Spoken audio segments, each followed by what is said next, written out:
Hey guys, welcome on my YouTube channel. My name is Ayush and आज की इस video में हम बात करेंगे कि एनडीए एग्ज़ाम के जीएस के पेपर के लिए एनसीईआरटी की बुक्स सबसे इम्पोर्टेंट बुक्स क्यों हैं और आपको ये बुक्स क्यों पढ़नी चाहिए, और मैं इन बुक्स के अलावा जीएस के लिए किन्हीं भी दूसरी बुक्स को प्रेफरेंस क्यों नहीं देता हूँ। तो देखिए, सबसे पहली बात, अगर एनसीईआरटी की बुक की लैंग्वेज की बात की जाए तो एनसीईआरटी की जो बुक की लैंग्वेज है वो बहुत ही सिंपल लैंग्वेज है, जिन्हें आप आसानी से समझ सकते हैं, यानी कि जिन्हें आपको समझने में कोई ज़्यादा परेशानी नहीं होगी।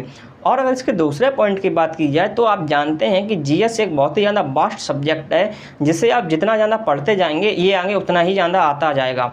तो आपको ये ज़रूरी हो जाता है कि आपको इस सब्जेक्ट को एक लिमिट में ही पढ़ना चाहिए कि जिससे आपके एग्ज़ाम के लिए ये इनफ हो और आपके एग्ज़ाम में जो क्वेश्चंस आए वो हो जाएं।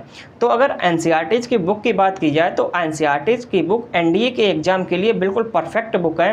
इनके अंदर जितना कंटेंट दिया गया है वो एनडीए के एग्ज़ाम के लिए बिल्कुल इनफ कंटेंट है, ना तो इसमें ज़्यादा कंटेंट दिया गया है ना ही कम। अब अगर अगले पॉइंट की बात की जाए तो ये पॉइंट बहुत ही ज़्यादा इंपॉर्टेंट पॉइंट है और हर स्टूडेंट किसी भी बुक को पढ़ते समय इस पॉइंट को ज़रूर ध्यान में रखता होगा। ये पॉइंट है कि क्या आप जिस बुक को पढ़ रहे हैं उस बुक से आपके एग्ज़ाम में क्वेश्चंस आएंगे या नहीं।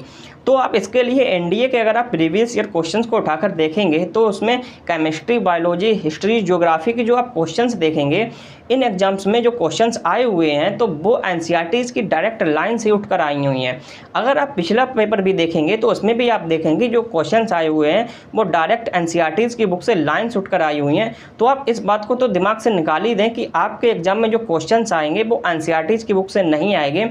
ऐसा नहीं है, एनसीईआरटी की बुक से डायरेक्ट लाइन से उठकर आती हैं। तो आप कह सकते हैं कि एनसीईआरटी की जो बुक्स हैं वो सबसे ज़्यादा ट्रस्टेड बुक्स हैं। आप इन बुक्स पर आसानी से ट्रस्ट कर सकते हैं। अगर आप इन बुक्स को पढ़कर जा रहे हैं तो आप जीएस में एक अच्छा स्कोर करेंगे। अब इसके बाद जो मोस्ट इंपॉर्टेंट पॉइंट है वो ये है कि एनसीईआरटी की बुक को पढ़ने से होता क्या है कि आप चीज़ों को कनेक्ट अच्छी तरीके से कर पाते हैं, और चीज़ों को कनेक्ट करने से होता क्या है कि आप उन चीज़ों को लंबे समय तक याद रख पाते हैं और आप बोलते नहीं हैं। और अगर उस चैप्टर से रिलेटेड आपके एग्जाम में कोई क्वेश्चन आता है तो आपको ये समझ में आ जाता है कि ये क्वेश्चन उस चैप्टर से है और आप उसका आंसर आसानी से दे सकते हैं। अगर आप ये जानना चाहते हैं कि एनडीए एग्जाम के जीएस के पेपर के लिए सबसे बेस्ट बुक्स कौन सी हैं तो इसके ऊपर मैं ऑलरेडी एक वीडियो बना चुका हूँ, जिसका लिंक मैं डिस्क्रिप्शन बॉक्स में दे दूँगा। अगर आप चाहें तो उस वीडियो को देख सकते हैं। उस वीडियो में मैंने सब्जेक्ट वाइज बताया है कि किस सब्जेक्ट के लिए एनडीए के एग्ज़ाम के लिए कौन सी बुक सबसे बेस्ट बुक्स है। तो लास्ट में मैं बस आपसे इतना ही कहना चाहूँगा कि एनसीईआरटी की बुक सबसे अच्छी बुक्स हैं। ये सिंपल लैंग्वेज में लिखी गई हैं और आप इन बुक्स पर आसानी से ट्रस्ट कर सकते हैं और आपको इन बुक्स के अलावा किन्हीं भी दूसरी बुक्स को पढ़ने की ज़रूरत नहीं होगी।